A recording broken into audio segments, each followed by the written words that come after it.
Hi, this is Hans again from RFM, from Request for Music, and this is part 2 of the XINGSHI series, where I'll be using the frames for the carrier and modulator. I won't be going into the morphs yet. Be doing that in the next video again. But actually, this kind of working is exactly the same. So I got this sine wave because I only have my carrier that's giving you the sound at the moment. I'm not using the modulator. I'm not using the noise as a modulator source for my carrier. So I'm just going through this. So as soon as I start using frames, then the time gets important for the time setting for all of those frames. So if I just click here, you see that there's a total of 2 frames now, and if I give it a gate, you see that it's going to 2 frames at the moment. There's no difference in sound at the moment, as you can hear, because both of them only have the same pitch. So first of all, let's go to the second frame and just change the pitch of this one. So change it to 1. So now, as long as I keep my keyboard pressed, my key, you will hear that it goes through that. And actually, let's just pick a DC source, but because I don't want to change the keyboard setting all the time, so I pick a DC source in there, and I'll take the DC out and put that into the gate and dial this up. Then it will just go on using that frame, and I'll dial the level a bit down for this. So it's just going through these 2 frames, and let's dial it back first.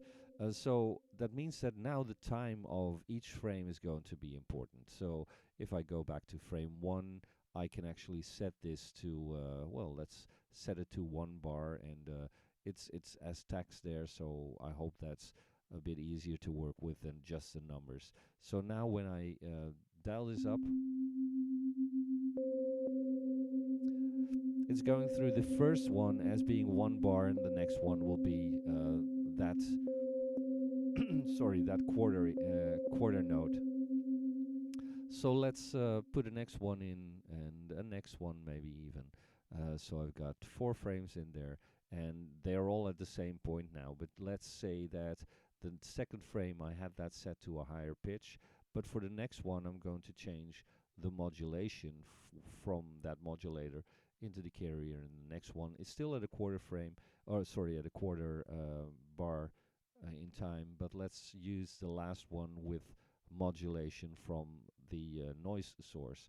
So when I switch through them, you'll see that those settings change for all of those. So now when I give it,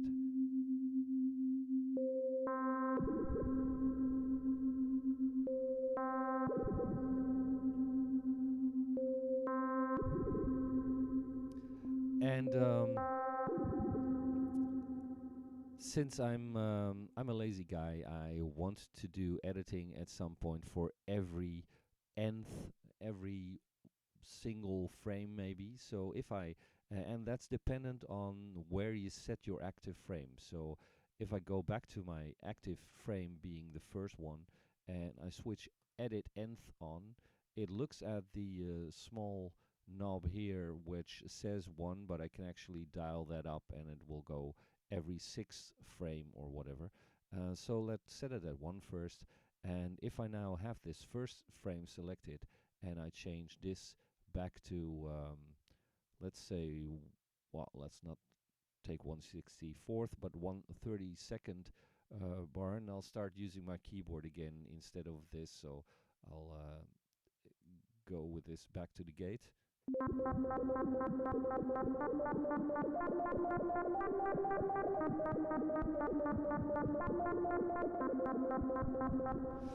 So you hear that's actually going through all of those 4 steps. It's just 4 steps at the moment, and I get this second one set to pitch. So let's switch the edit all off, or the edit nth off, and switch this back to 0 for the carrier, and give it some modulation. So, and maybe set the last one, set the modulation for the for the, oh no, I could do that first. Let's go to the first one, set the pen to the left. The second one, set it slightly to the left. Next one to the right, slightly, and the next one. So you hear that it's indeed following that pen settings.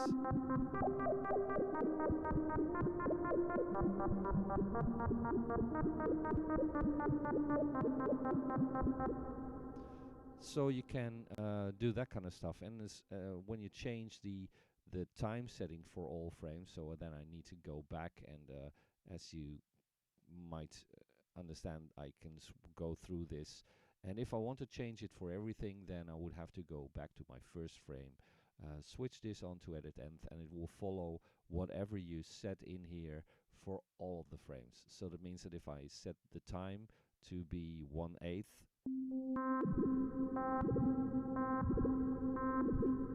I thought I had changed my modulator. Oh no, I didn't, because I went into the pen setting first. So let's take the modulation out for the noise part in number 4.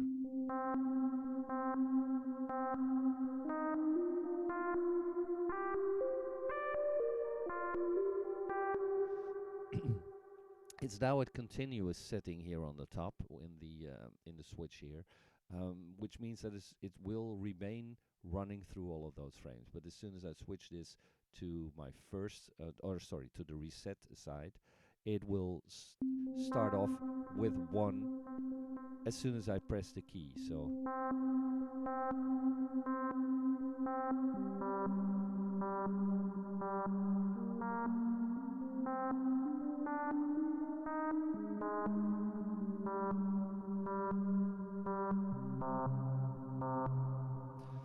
So you can sort of, create a sequence even if you wanted to. I mean, if I would do something like go back to my first frame, have the pitch at 1 for this, and well, let's do it with the modulator. So first of all, if I wanted to give each of them the same modulation value, I would go into my first, edit nth, and dial this up, and then all of the because this is set at 1, all of the frames will have the same modulation value.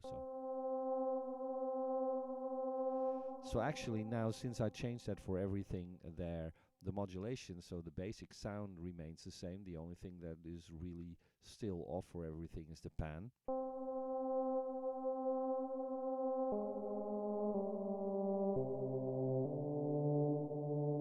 As you can tell, hopefully. But the nice thing is that I had it set to 1 at the moment. But say that I want to change every second frame, starting from the first. I'll dial this up to 2. And then when I change that modulation setting,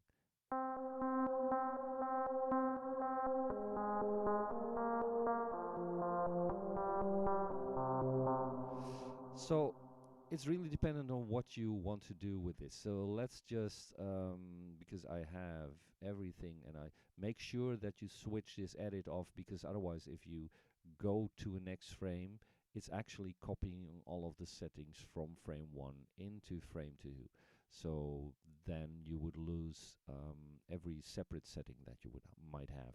So be aware of that. But let's just go through everything. I think I have all of the pitches setting at the same point.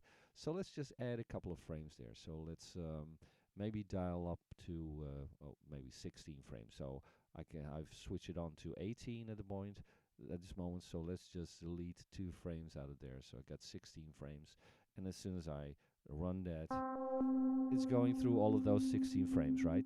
And I'll get back to my first frame, and I'm going to change every frame, because it's stepping per frame. Setting this back, and I'm going to a higher speed, to 16. And it's going through that, and I only changed the pitch or the pan of the first couple of frames. But let's set that pan back for everything. So if I dial this up again to 0, it will be 0 pan for everything. So it's all the same. The only difference that there was that I'll switch edit off, that I had set the first and the third frame by using this, the first and the second frame. I had set the rest back, obviously. I set those to a lower modulation setting. But as I said, if I go back to number 1, take my edit nth on, and I'll dial this up a bit, this modulation, it's going to give me that same modulation for everything. So I get one long note, but it's actually created out of 16 steps.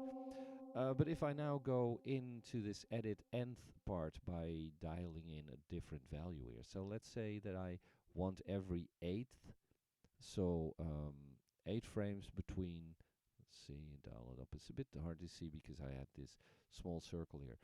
So the first frame and 8 frames further will be the same. So now if I dial this modulation up for those,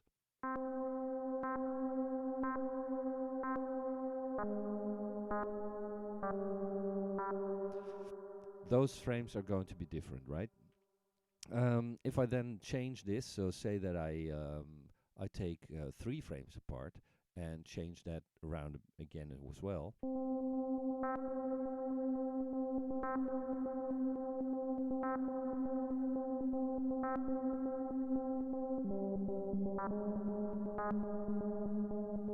It's sort of creating sort of a wavetable almost, although it's still created of sines and all of that stuff. But it means that you can change frames that way. Say that I do this with 12 frames, and I think I have the maximum set at 16 frames, so you'd be 16 frames apart for those. So if I dial in that that modulation setting using the noise,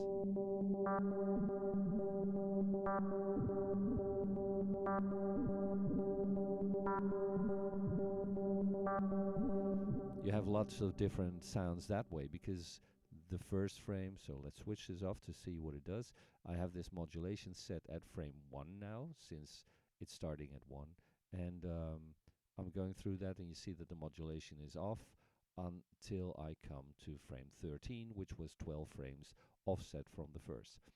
This editing part, I already said that it runs from the active frame. So say that I wanted all of the frames from frame 9, which is the second set of 8 frames, to have a higher pitch for those carriers.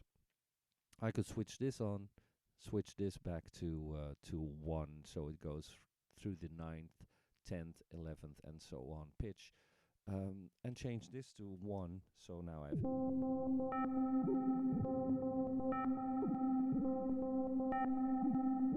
so dial it up a bit more.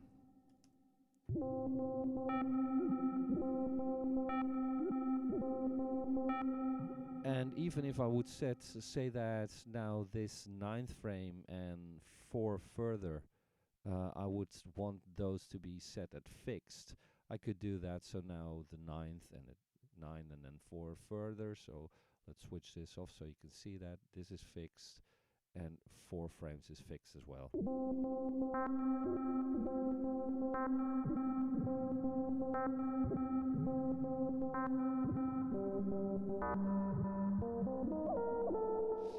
And now I'm resetting all of the frames as soon as it gets in a gate, and so let's switch this back to continuous.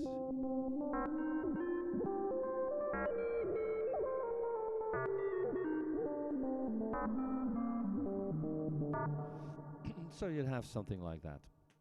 So yeah, that's basically what involving frames into this stuff is about. So yeah, let's keep it at this for this video, and if as soon as my mouse is connected again, yep, I'll stop this video and I'll go back to the next one where I start using the morphs as well. Okay, see you back in the next one. Cheers.